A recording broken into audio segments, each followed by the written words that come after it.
Chapter 135. Defeat. Negotiations.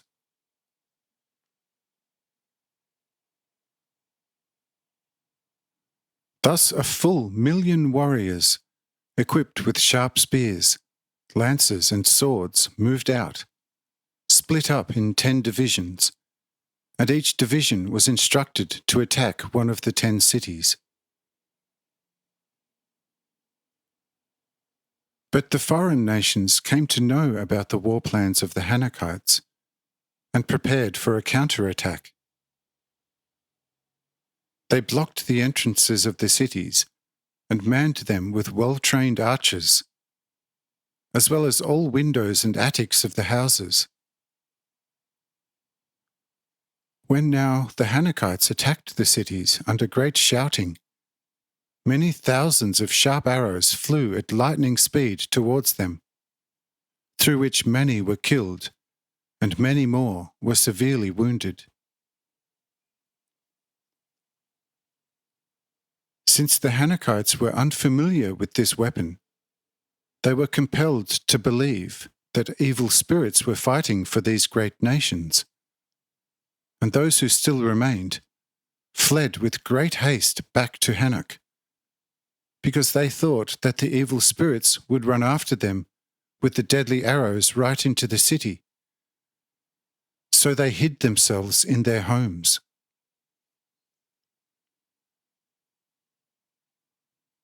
When the foreign nations realized the fear and confusion they had caused among the Hanochites, they decided to attack Hanoch. But the already known councillor, whom the foreign nations had made their main leader, said to the chiefs of the 10 cities, "Let this daring undertaking be sufficient. Here we have the clear advantage. If we move towards Hanoch and the gates are closed, we expose ourselves to thrown stones from the high ramparts for anything and nothing. This city can never be conquered with violent hands, and beneath its walls we would fare not one hair better than they experienced under our walls and homes and our fortification, where more than half their army has been wiped out by our arrows, and we, after the battle, as you know, had to work for a fortnight to bury all those killed. The Hanochites have now received such a powerful lesson from us that they will come to the conclusion that the ring wall will be of little benefit to them. And they will also soon realize that it is better to live in open friendship and as brothers with us than to isolate themselves from us in hostility.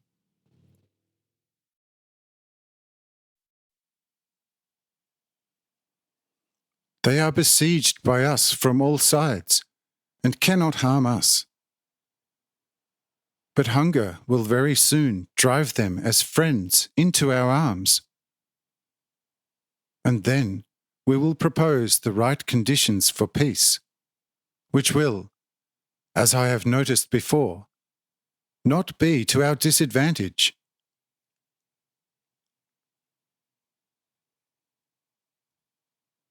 This advice was again widely accepted, and the councillor was not wrong, for already in the 7th week came deputies of King Uraniel from Hanoch to the rulers of the 10 cities, and proposed some peace terms, certainly to the advantage of Hanochites. But the chief negotiators, who were well prepared by the councillor, said, "We are now clearly your masters. Therefore, you have to accept what we demand. And if you do not want that, hunger shall force you to it, because the siege will not be lifted until you will accept our conditions. But the conditions are very simple. We want to set up a fruit market outside the walls of your city, and you shall buy the food from us at a fair price. And 1,000 of our men must form a council alongside the king in Hanoch, and must be sustained by you.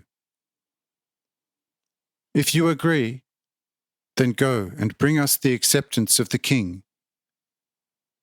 If you do not want to comply, then starve within your walls.